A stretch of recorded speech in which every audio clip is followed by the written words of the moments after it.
going to be unboxing the new iPad 10th generation in yellow with 256 gigabytes of storage. This just launched pretty recently, October 26th, so a few days ago as I'm recording this video. Check it out down below. Subscribe if you haven't already. Leave a like on this video. Comment down below if you use an iPad. Let me know which one you use. Otherwise, if you have another tablet, let me know what you use. What you think of it. Alrighty, let's get started. Alrighty, so before we unbox this, run through some of the specs. So the base model is $599 Canadian, that's 64 gigabytes of storage, and then the highest end model is $799, which is 256 gigabytes of storage, which is the one that I have here. There's 4 colors available: yellow, blue, pink, and silver. It's available in Wi-Fi and LTE configurations. It's a 10.9-inch diagonal LED backlit multi-touch display with IPS technology. Resolution is 2360 by 1640 with 264 pixels per inch. With a True Tone display, 500 nits brightness. Fingerprint resistant oleophobic coating. Supports Apple Pencil first generation with the USB-C adapter. It's kind of silly, but that's what they did. A14 Bionic chip. It's a 12 megapixel rear camera. 4K video recording at 24 FPS, 25 FPS, 30 FPS, or 60 FPS. Landscape 12 megapixel ultra wide selfie camera with 122 degree field of view. It's also center stage enabled, which I'll demo in a little bit. Landscape stereo speakers, dual microphones for calls, video recording, and audio recording. Wi-Fi 6, Bluetooth 5.2. It's got a top mounted Touch ID which is in the sleep wake button for unlocking the iPad. Uses USB-C for charging and connecting accessories like external hard drives, adapters for monitors, etc. It's a built-in 28.6 watt-hour rechargeable lithium polymer battery running iPadOS 16. Without further ado, let's unbox this iPad.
Alrighty, so I've got the iPad right here, sitting in front of me, as well you've seen some B-roll. I've got the yellow one here. Now first, I'm going to show you guys the home screen. So I have my screen recording with the video popping up probably here in this corner, so you can see it as I'm talking about it.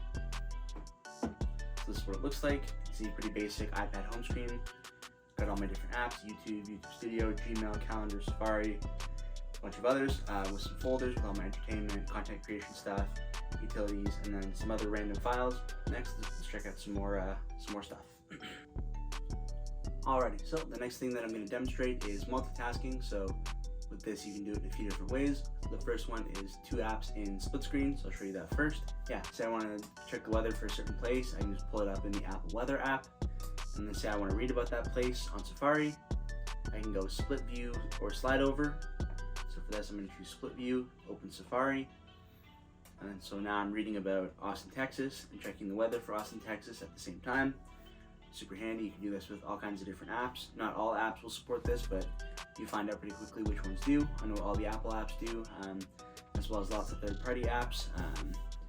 And more will get added as time goes on, because iPad OS 16 is relatively new. Multitasking has been around for a little bit longer than that, but as software evolves, more apps will be compatible with that feature, which is still relatively new.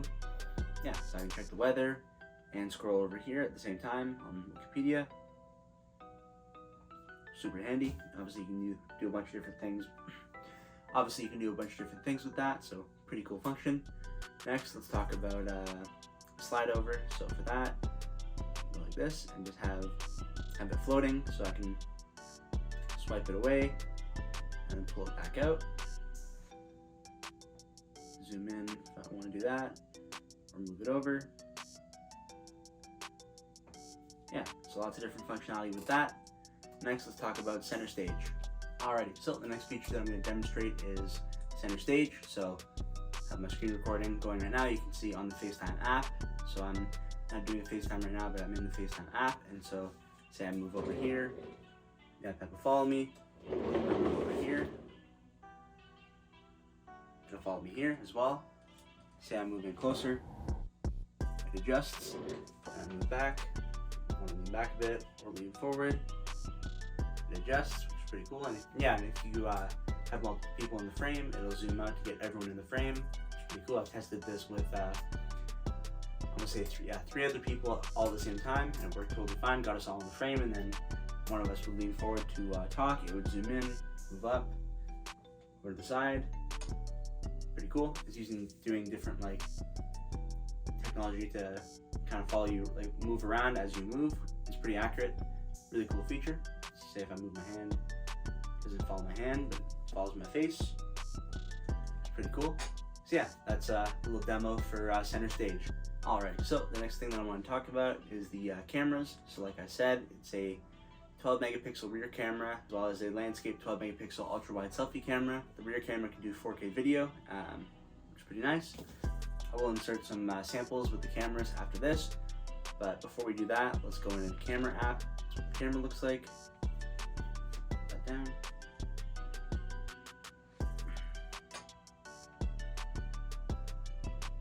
As you can see here, so you got go through the modes: time lapse, slow mo, video, photo, square, and panorama. So lots of different functionality with more settings in the settings app, which we'll walk you through now. There you go, so you can do record video, put that to 4K, we'll do 30 FPS, video format control in camera. You can mirror the front camera, scene detection, lens correction as well, and preserve settings, which is pretty cool. Leave that on. Slow mo will do 1081, 120 FPS, different formats as well. Yeah, check out some camera samples from the iPad.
Alrighty, so next thing I'm going to test is the display on the speakers. So in a second I'm going to adjust my camera so you guys can see the display, and we're going to test out the speakers with the video.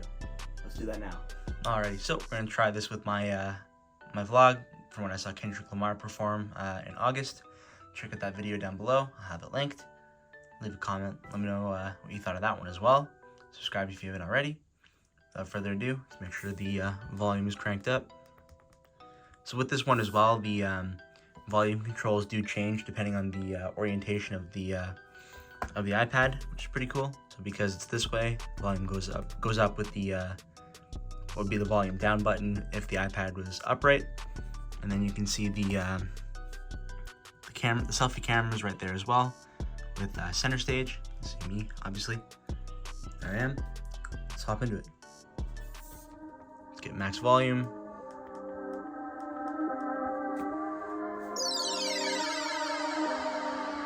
And then this is stereo speakers, like I mentioned. So this side and this side, so full sound.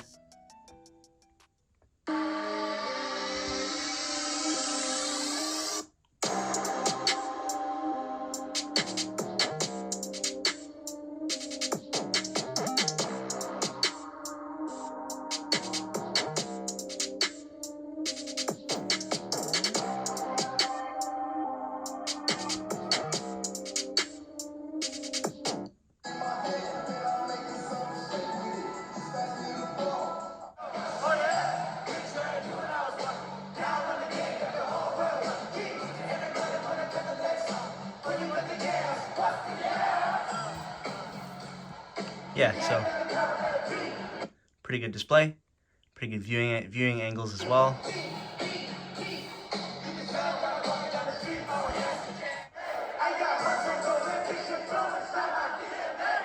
Yeah, check out that video link down below if you haven't already. Yeah, let's reset the camera and wrap up this video. Alright, so last thing that I wanted to discuss before we wrap up this video, like I said earlier, it does come with a USB-C charger with the brick in the box. And the nice thing about this is it's a braided cable. Not sure why they didn't do this for the new iPhones, because they didn't come out that far apart, but maybe next year, or maybe this will be sold separately. But for the iPhone, who knows? But it's a really good quality cable, probably the best that Apple's ever done. So it's nice to see them improving. But yeah, let's wrap up this video. Alright, yeah, so this is a really good iPad so far. Definitely enjoyed using it. Definitely check it out down below. If you are on the market for a new iPad or you know someone who is, definitely send them this video if they're not sure.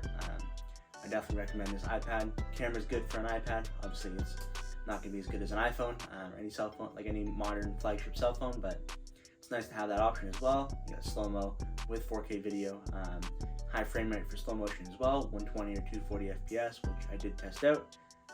Yeah, so pretty good iPad overall, starting at $599 with 64 gigabytes of storage. I wish there was a 128 gigabyte option, maybe somewhere at like $649, for example. Would have been nice, but you have 64 gigabytes at $599 Canadian or 256 at $799.